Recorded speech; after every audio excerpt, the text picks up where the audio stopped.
Welcome to the Circuit of Success. I'm your host, Brett Gilliland. Today, I'm excited. I got a buddy here, Colonel Jason Glynn. What's up, buddy? What's going on, Brett? It's How good are to you? be with you. Good to have you. Above average, as I like to say. Above average. I like that. Before we get started, though, I do have to mention that nothing from this episode is endorsed by the federal government, the Air Force, or any of its components. All content and opinions are those of our guest, Jason Glynn, in his personal capacity, and here with me on the Circuit of Success. So again, man, thanks for being with us. You are representing Sanger, California in your hat there, aren't you? That's a fact, yes. Proud of my roots. Grew up a small town in the Central Valley of California, just outside of Fresno, and proud of the friends I made, and that's definitely a part of who I am. I love it. So when you grew up in Sanger, California, who we root for? What teams?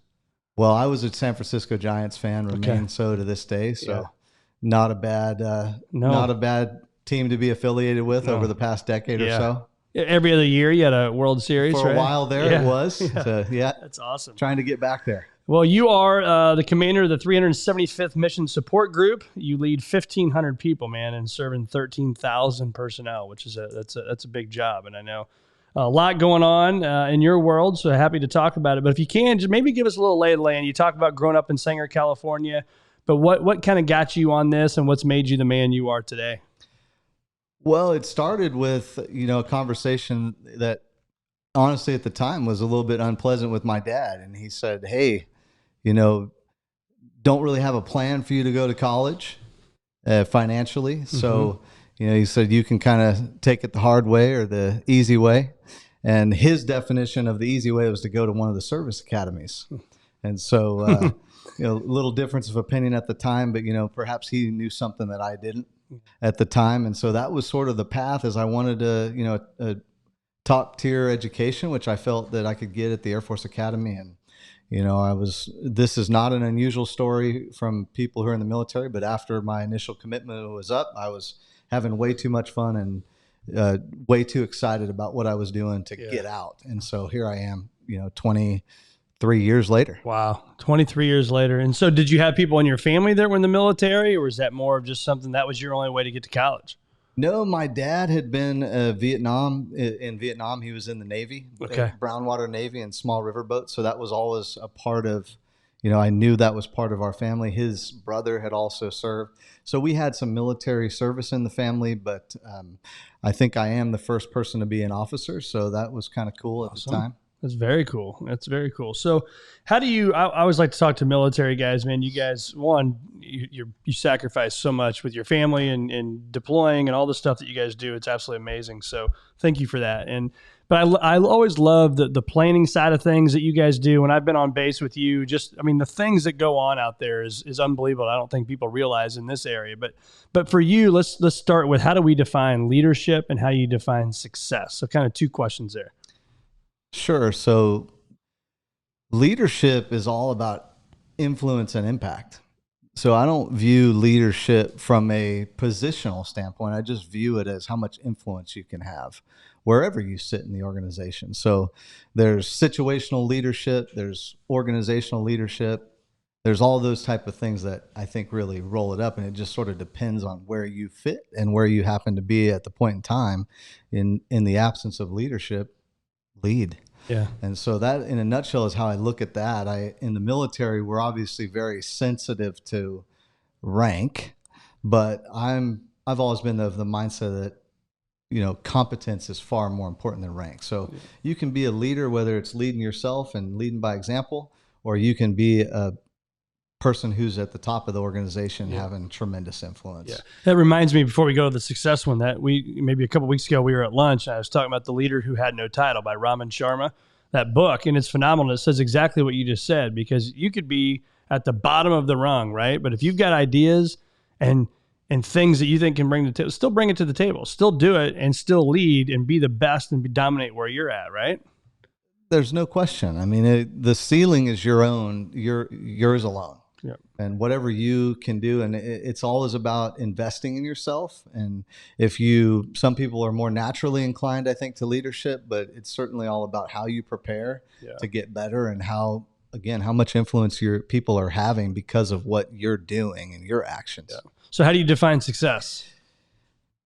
I would say success is, we're when you talk about the military, the first word that comes to mind is mission. So success is accomplishing the mission. What's the goal? You know, there's a famous, there's lots of books on goal setting and things like that, but in the military, it's the mission. So are you getting the mission done, and are you accomplishing, you know, that in a way that's world class? Yeah. I mean, that's kind of how I look at it. Yeah. So how has planning played a role for you personally, but also professionally? Because to your point, there is a mission, we got to go accomplish it. But talk about the planning and kind of how that plays out in your world. Are you talking about military planning or more? Yeah, kind of the well, I guess you day-to-day could. That's a tactical? great question. Kind of maybe both, but let's start from a leader, right? So you manage these 1,500 people serving 13,000 personnel. So take the military hat off for a little bit, which we are anyway. But talk about it from a leadership standpoint. What you do to plan to get ready for and to go out and conquer that mission.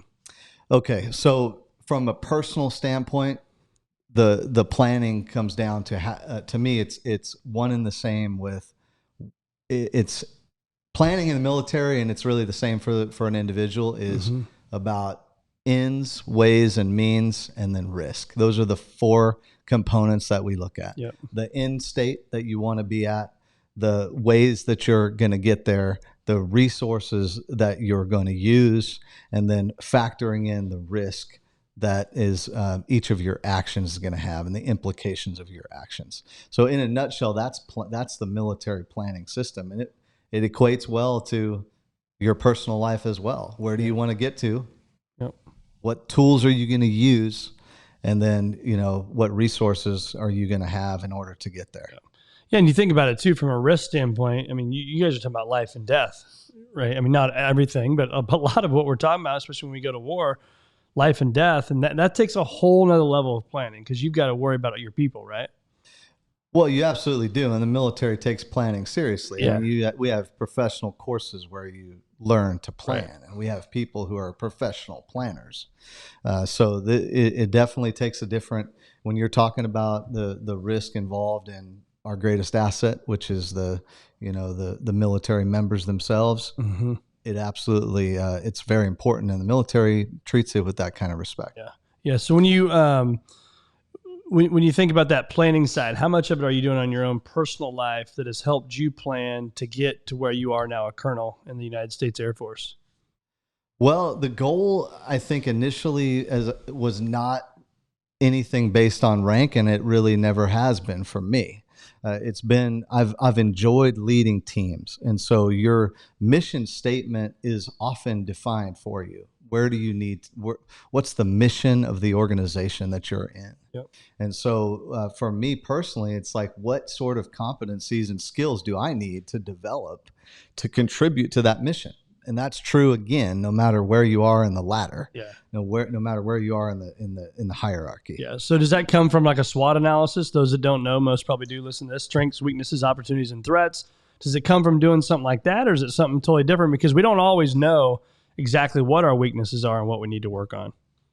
Right. I think all those tools are helpful. Whatever assessments you have, I believe pretty strongly in having a 360 degrees of feedback. Yep. So people that you work for and understanding what, getting their assessment of how you're doing, your peer group, people that you work for, all are very important to doing that. When you talk about SWOT analysis, particularly strengths and weaknesses, I'm of the mindset that even your strengths eventually taken to an extreme can be liabilities. Yep. Speaking for me personally, and this is I stay tuned into this. Attention to detail is something that comes more naturally to me than others, but taken to an extreme, that can slow things down. Yeah. And so I stay tuned in with subordinate leaders and people that I trust to give me candid feedback to make sure that I'm hitting the sweet spot on that. And how often are you doing one of those 360s? So in the military, we're much more less than 360, where you're getting more feedback from the person you work for than you are those others. Like a 180. But you can be deliberate about it. So we're required to do regular feedbacks with each person that we write a performance report on. Okay. So those happen on average at least once a year, and then with the rotation, when a person first arrives and you have that relationship starting, you normally do an initial feedback and expectations brief with them to get them off on the right foot and have, a level set on, where you're coming from and what you expect of them. Yeah. Which I think is huge for the culture, right? Looking at it from a business standpoint. I mean, if the expectations are clear, there's a better likelihood you're going to hit the mission, right? Versus no expectations, no clarity, no communication. Bad things will probably happen. You agree with that? Probably one of the most important things is to, as I said, level set the expectations you're talking about. And it's everything from the big picture things down to, here's how I like to communicate. Here's how I like to receive information. Here are the things that my pet peeves and things that,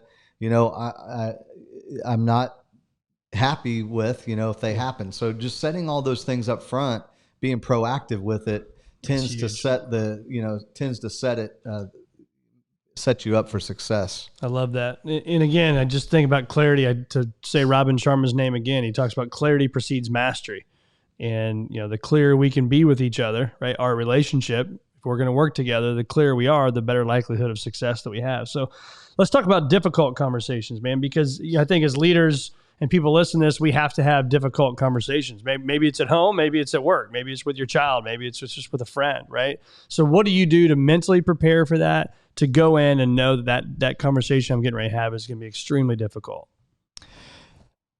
Well, it's a great question, and it's one that is probably the most important things in communication because it comes so unnaturally to people. People do not like to be candid.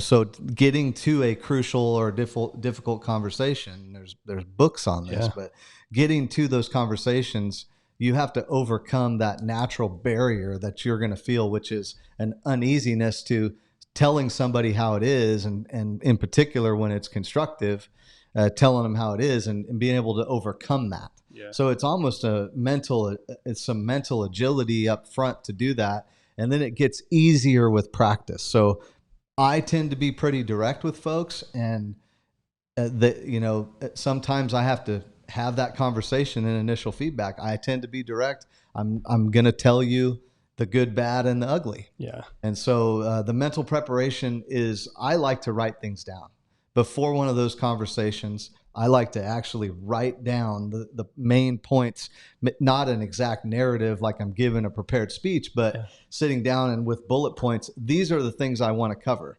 Because naturally the stress, you're naturally probably a little bit more stressed than usual when you're going into this emotional conversation with somebody, or what can turn emotional really quickly. So having the safety net of some notes really helps. And then I've rehearsed a few of those conversations in the past as well. Yeah. Well, I think the visualization, that's huge, right? Anything in life, if we can visualize what's going to happen. I'm a big golfer, so I see golfers, right? They visualize that shot going on the green and then making the putt and seeing it happen. And then when you get up there, you've already seen it, right? And so I think that's huge for you to be able to do that. Yeah, it's a mental model. It's being able to walk through it. It's the same thing before giving a big speech or something like that. Is here's what you expect to happen, and then you can pick up. You can pick up on where it deviates, where the reality deviates from what you expected, and you can adjust.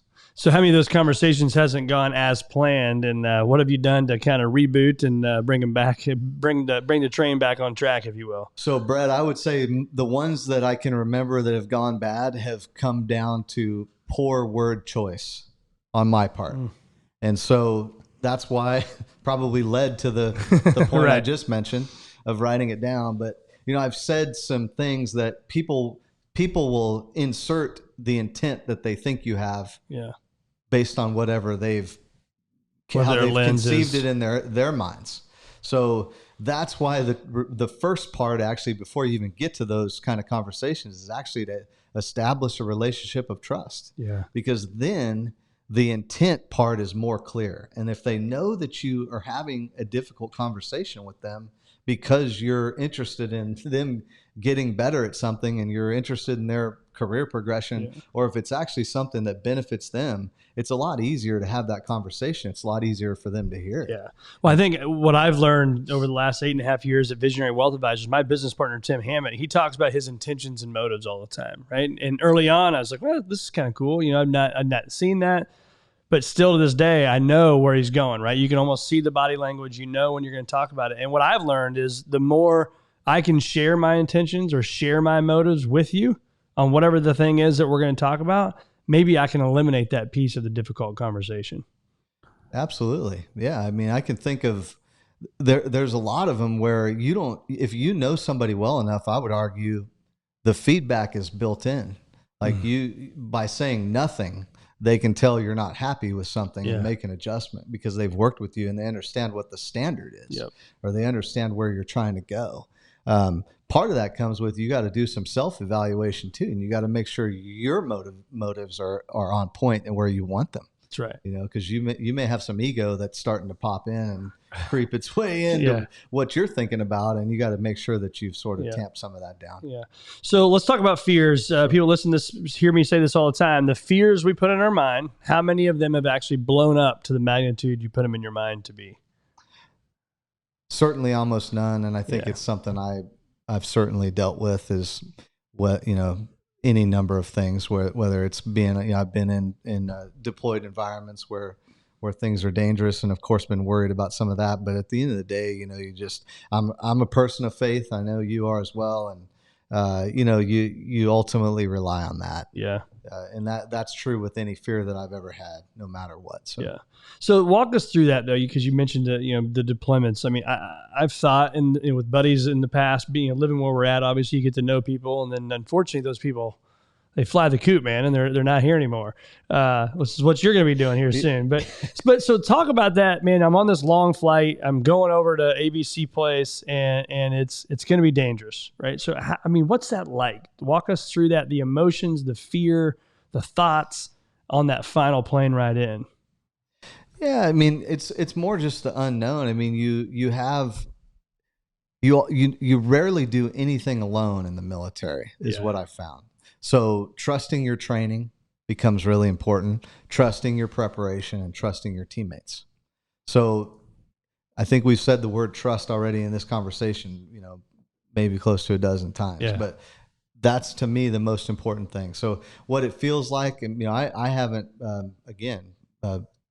relying on faith and trusting your teammates, knowing that you're ready based on the preparation that you put in, it really knocks down a lot of those fears and, you know, the trepidation you might have. And honestly, looking back, I think some of the most dangerous situations I've ever been in, probably I've been the most calm for whatever reason. And I think the preparation. I think others would say the same thing. Well, you know, I'm not sure I can fully capture why that is, but when I look back at it, you know, being in some combat areas and some tight spots, as you might say, like some of those times I've been completely at ease and completely ready, almost in like a flow state, you might say. So it's strange. I'm not sure I can map that out for you here, but you know, I really have to. I think it comes down to those things I mentioned, with, you know, trust in all of those things, whether from faith all the way down to your,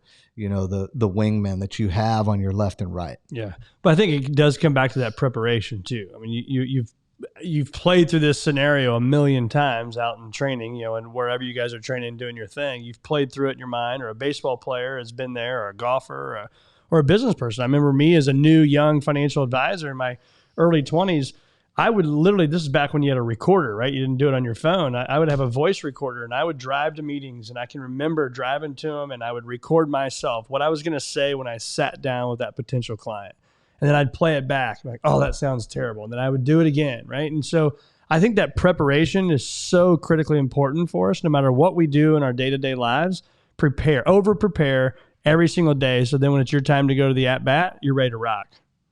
No, there's no question about it. I mean, it really calls to mind something that I read recently, and there's a little story that goes with this, but Vince Lombardi was fond of saying, apparently, run to win. Yeah. Okay. And that actually is based in a verse in Corinthians. But what I went and did a little further research on that, and what I found is he talked a lot about preparing to win. So, you know, everybody wants to win. Yeah. But it's different when you win based on luck than when you based on how you prepared. Yeah. And to me, that's a critical point. Everybody likes winning. It's not a matter of wanting to win, although that you have to have that too. Yeah. It's about preparing and knowing, almost, knowing that you're going to win before you do it. Yeah. So this just popped in my mind. I wasn't even thinking about this when I was going to ask you, but I think about when you think about winning. Again, I remember back as a young financial advisor, different things I would do. And I thought, man, if I do this, the bells and whistles are going to go off. The stuff's going to fall out of the ceiling. And sometimes we can, quote unquote, win. And there's not the pomp and circumstance that comes with it. And I think that we're usually the most susceptible to failure right after victory, right? So again, that person driving down the road right now, and you're thinking about this victory, but yet you have this hollow feeling of like, I thought it would be different. Right? Have you ever had that? And if so, what did you do to maybe overcome that and enjoy the ride? I'm not sure I've experienced like a hollow feeling after something. And, you're always, if anything, I've been motivated by any success that I've had, especially those that you accomplish in teams. Yeah. I think those are particularly rewarding, but I find it to be just more motivating for, hey, what's the next thing? Like, yeah. I haven't really felt hollowed out or let down, after, being part of a team that gets something done that's really meaningful. Yeah. For example. Are you good at slowing down and celebrating the big milestones? I think I'm good at celebrating anything, Brett. Really, I mean, give me an excuse, but right. I think self-assessment might be. I think I feel a lot of satisfaction for some of the things that have happened. Like I said, we're tuned into rank in the military, so each one of those milestones is very important. I've always tried to take the time at each of those to recognize people who got me there, because you don't do much of anything without others, right. being part of that effort. So I think when successes have happened, one of the things I try and do is reflect, and I write a lot of notes to people for when they've had impacts. That's good. And things like that. So I try to celebrate successes, and I try to be introspective and appreciate maybe what my role was in that, but I also really do appreciate the other teammates. Yeah. Yeah, I think it's huge when we talk about the note. I mean, I like to write some notes to people too. And I mean, how many times you get a note in today's world, right? You Rarely. Get the text, you get the email, but a note's a big deal. I think it's memorable. I've had a lot of feedback from people who, when I do write a note, it resonates. Yeah. It seems like it hits harder than an email does. Although email is great too. Yep. Taking any bit of time to recognize somebody else, it makes people feel good. I think it builds, it reinforces relationships. Yep. Yeah. 100% agree with that. So, future greater than your past. So our mission statement here at Visionary Wealth Advisors, right, is helping people achieve a future greater than your past. So no matter where they're at, if they work in our firm, they're a client, somebody in the community, we're focused on that, right? That future greater than your past. So when you hear that, what comes to mind for you? The first thing is self-improvement. The first thing is, continuing to invest in yourself. You have to be a lifelong learner. Yep. You have to invest in things now in your business. You could be teaching me a lot more about this than I can you, but you obviously have to have a longer view and take actions now that are going to pay off in the future. Right. Just like developing, I'm a civil engineer by training. And so, if you're focused only on repairing the buildings you have and not investing in the future infrastructure, and you're not paying down if you're not burning down risk, as we say, for the future by starting plans now to build something, you're unlikely to achieve that future greater than the past. Well, I think that's a great segue if I could. So when you think about that, I think leaders are paid to think about the future, right? So our future greater than your past. Again, I read something one time, or maybe it was a business coach told me, he's like, you take McDonald's, for example. Somebody gets paid an hourly wage to manage the 90-second goal they have to get you through the drive-through, right? 90 seconds. That person gets paid X, right? But the person that has to manage the whole team of those people gets paid a little bit more. and then the person that has to manage that shift, and then the person has to manage that store, and then the person has to manage that region, and the person that then manages and is the CEO of all of McDonald's, for example, that pay scale is different. But they're also, the CEO is worried about 20 years from now, what's McDonald's look like, whereas that person on the front lines is worried about 90 seconds. So the timeline we have to manage is a bigger deal the longer you go in leadership, right? So when you think about that, what comes to mind for you when I say that? Well, I really like the time horizon as you laid it out, but I like that urgency and importance matrix. I think I've heard it called the Eisenhower matrix before, but if you break down into a quad chart, urgency, importance on the axes, you need to be spending less time in the urgent, not important, and you need to be spending more time in the not urgent, important, because those are typically the things that take time to develop. And you want to be the type of person who 10 years from now, whoever's sitting in your seat says, I'm really glad they thought of that. Right. And I'm really glad that they started working on it, because things take time to develop, and you got to test things. And usually the first draft of anything, like Hemingway, the first draft of anything is usually garbage. That's a paraphrase. But that's true in anything. So you have to spend the time to go through all of that process and go through the heavy lifting of the real uncomfortable part where things aren't quite right, because eventually they lead to some pretty overwhelming successes. So when you think about it, you've heard me, and you've probably seen this black journal, right? So I use my black journal all the time. There's 5 or 6 of them, 6 of them over here. And so that's important to me. And then my daily planner that you've seen. And so when you think of that stuff for you, is it note taking? Is it think time that it's strategically put on your calendar? How do you do that? And what would you recommend to our listeners? Well, I have systems like you have, and I use the small pocket size field notes, and I've got, a stack of those that I use to take notes. You have to write things down. I mean, I had a previous boss who said, you have the same jar of marshmallows that, as you get older, the marshmallows go from those jumbo size ones to the smaller ones that you got to keep track of, but your brain's still that same size. So, you got to have systems for doing that. I will say, in a candid moment, that, organization is something that I continue to work at, because it may not be the most natural skill to me. So I have to have systems. And I honestly, it's one of those things when you start talking about your team, and you say, hey, I might need somebody else looking out for this. I may say, hey, I use the calendar to be disruptive and to schedule things out, because I know I'm not going to remember them, and I know I might not do them if they're not scheduled. So everything that's important has to be on the calendar. And the things that in a military organization, many of those things can be recurring appointments that last years, that help, 2 successors from or more from where you are in being able to know that something's important. Because continuity is something that we struggle with a lot, because we're constantly rotating. So every job, every command position, those always vacate on average probably every 2 years, certainly on the command positions. And so establishing continuity of what's important and all the compliance-based things that we have to deal with, it's important to have those systems. So I use other people to balance out things that don't come as naturally to me.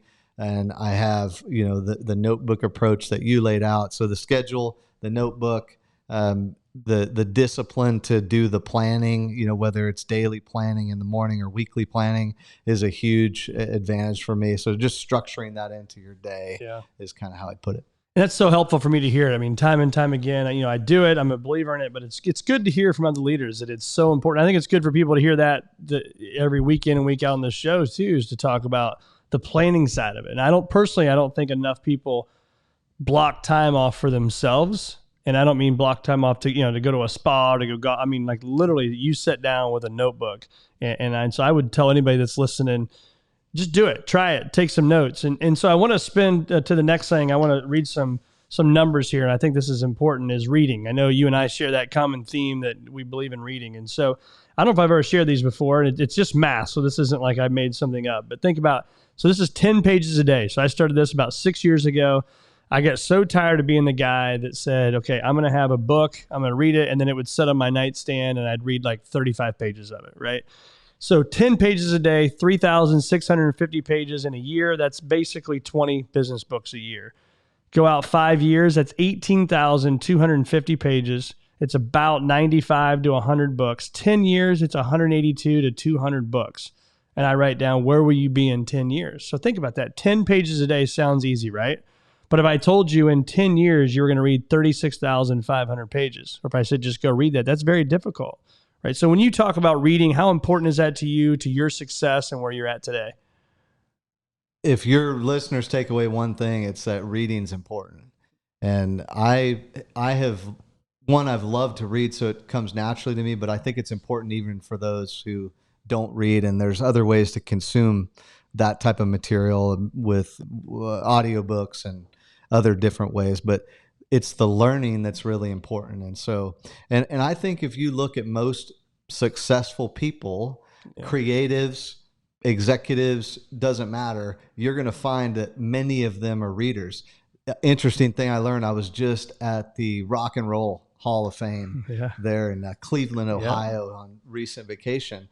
And I was fascinated because one of the exhibits was Elvis Presley, and it said that he carried around with him like some 200 books that he would read and reflect on. And some of them were there, pictured, and he had margin notes in there.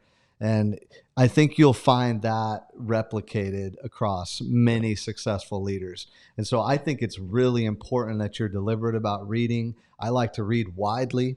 I like to, I like military stuff, but I like to read fiction. I like to read all manner of things. I keep a running, top 10 list of books that I hand out to people of things that have really resonated with me. You and I have talked about some of those and shared some of those. So reading is so important. There's a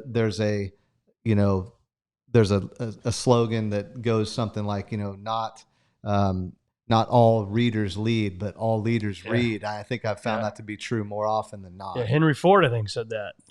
Don't know who it was attributed to. I think it was Henry Ford said all readers, not all readers lead, but all lead. Right. Which is true. Hopefully that's what I said. I think that's what you said. Yeah, exactly. Exactly right.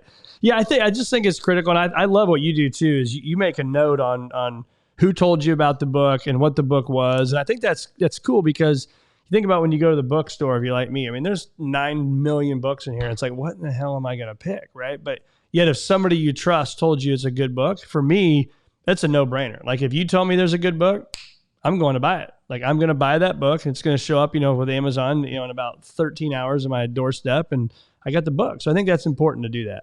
Until I recommend a bad one anyways. Yeah, right? Exactly. I have an Evernote note that I keep that has, a reading list. And I do like to put, partially, I started putting who recommended it because there were a few times when I just couldn't remember. And I like to give people feedback. I'm like, hey, I really appreciate you recommending that. And if I have a chance to read it. So I use that. And I have, I think I shared with you before, I have kind of a rule of 3 that I'll use for reading and a lot of different things. If I hear it for a third time, I'm like, that's probably something I ought to look at. So I use little rules of thumb like that as well. So what are you doing on the days, and maybe you don't have these, I don't have them often, but I think it's important. And I think it's okay to have them every now and then too. But what I'm talking about is days you don't want to do it, right? Days you may not want to go do the grind. What do you do to just do it anyway? Right out of David Allen's Get Things Done, what's the next action? And do it, however small it is. That, to me, it's the first step is all, and I'm a master procrastinator, a recovering procrastinator. So I have to do that or I will put stuff off. And so it's whatever that large or small, whatever the next action is that needs to be needs to be done. That's the best advice I can give is, and here's why. Oftentimes what seems so overwhelming is not. And so I'm working on one of my hobbies, and I'm not a experienced mechanic, but I picked up this old 84 Mercedes 300D diesel, and I've been working on that. And some of those problems, some of the problems that present with a car that's that old, you don't know where to start. But I recently fixed something that was like a 20, the air conditioning wasn't working. It was like a $27 part. Yeah. And when I saw how easy it was, I was irritated at myself that it took me almost a year to take on that job. Wow. Yeah. And so, that's really the salient point here, is to take the first step, whatever it is, write it down, put it on your to-do list, and say, this is, if before I go to bed, I'm going to get this next action done. And that moves things forward. And then setting deadlines is really important too. I mean, having some accountability with a deadline, internal or external, really helps. Is how many meetings have you been in where you have an hour-long meeting, and at the end of it, nobody established the next action, nobody set a deadline for anything, and you find out you need to have another meeting to make up the ground you lost. So yeah, deadlines are huge, man. It's what makes things happen. I think if you put a deadline out there, it's going to happen. So talk to us about the best advice you've been given. If you think back, you've probably worked with tons of great leaders in your world, but is there that one moment that guy or gal gave you some feedback or gave you some advice that has stuck with you till today? Best advice. That is, boy, there's a well there. I got to think about that for a minute. I've had the privilege to work for a lot of great leaders who have given me a ton of advice. My dad and mom gave me a ton of advice growing up. I think the big thing probably from my parents is, it means something to be a Glynn. I mean, you have a built-in reputation that you're not going to let the family down, right? We take care of each other. We stand up for each other. We take care of our friends. All these principles that they built into that simple statement, that it really means something, to be a member of this family. And I can see that and feel that when I go to extended family in Minnesota. And so that's a source of pride. So I don't know that that's advice per se. It's more of an expectation. Other things that I've learned in the military is, you've got to push outside your comfort zone. Almost everything that's worth doing is really hard. Yeah. So always being willing to put the work in, show up. Where are you trying to get to? Understand the steps to do it, and then just get after it. Yeah. So what do you do? I mean, I know you're obviously a family guy as well, and I see you at the baseball field and all that stuff. But what do you do to stay in the moment? Because I think it can be really hard as leaders and just people that want to keep charging and keep going and doing things. I know I talked to friends about it as well. That, man, it's like you're there, but maybe you're not in that moment. Do you have anything that you've done over the years to stay there? Are you talking about sort of some of the mental clutter that you deal with when you're not present, or but even like being being at the baseball game, maybe be physically there, but mentally you're over here doing whatever. You're thinking about this thing at work, or you're thinking about that thing you got to go do. Have you done anything, or any advice you'd have for people? Well, it doesn't come naturally in this age when you have 100 distractions, and we're sort of tethered to our electronic devices because we have responsibilities that have to be attended to. I think it's just being deliberate and saying, I'm not, if you catch yourself even unwittingly looking at your phone, like, I'm going to put my phone away for the rest of this baseball game, and I'm going to tune in. Conversations are another one where, you have to, the best technique, I think, for staying tuned into conversations is to assume value in the person that you're talking to. Yeah. I have something to learn from you in this conversation, and that's going to be true really of most people. You're better at something, or probably many things, than I am. And so assuming that value and that helps you tune in and stay present in a conversation when your mind wants to take you elsewhere, or your mind wants to think about what you're going to say in response. Yeah. Yeah, that's good. So while we're on that subject, just about those types of things, let's talk about a support system. I mean, how critically important is your support system? I think we've talked, you've lived in how many locations? I'd have to do the math. It's up in the teens. So yeah. I think it's like close to 13 places now. 13 places. That doesn't just happen, right? That comes with a support system.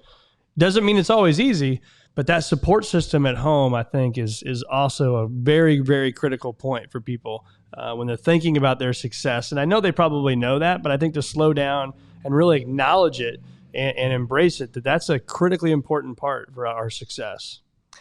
Oh, it is. And you know, in the military, you say you definitely want to run out of Air Force before you run out of family. Yeah. And sometimes it doesn't work out that way for people, sadly. But yeah, you hit it. Growing up in Sanger, back to that, and kind of bookending that piece is I still have a lot of the same friends that I grew up with. Yeah. And so, That's cool. I do rely on those friendships. I rely on family. You know, my wife and 2 kids are obviously add a lot of meaning for why, you know, I do what I do in the first place, and are, you know, a reliable source of strength and consolation, whatever the moment calls for. I love that. So most of the time we will talk about, you know, websites and where our listeners find, but here's what I find about you military guys. Man, I can't do any dirt on you guys. I can't find any research on you. You do a good job of staying low key. I like that. Well, for me, you know, I'm down to like my last 2 days in this particular position, but for the moment, you can always find me directly on a public website. You know, for the base where I am. So, but yeah, I don't keep a real high social media profile, you know, but it's good. People can still get a hold of me. You know, they can always reach out. They can always find me, and I'll find you wherever right. you're at in the world, man. Well, it's been awesome having you on the Circuit of Success, Jason. It's been fun, man, and getting to know you here in the last year. I know I've been on base with you. You've come to some of our firm stuff and spoke to our group, and so it's just been awesome getting to know you. Thanks again for your service and your continued service. I know you're heading down to Miami, right? We are, and let me back up to just say, hey, that feeling's mutual, Brett. I've enjoyed getting to know you, and had an opportunity to visit with your team and share some leadership advice. Appreciate you coming out to impart some of your experience and wisdom with our team. But yes, onward to Doral, Florida. I'm gonna join a team down there, and we're excited about that. So it'll open a new chapter in this military journey. Love it, man. Well, thanks for being with us on the Circuit of Success, and we'll look forward to seeing you and watching your journey along the way, man. Thanks, Brett.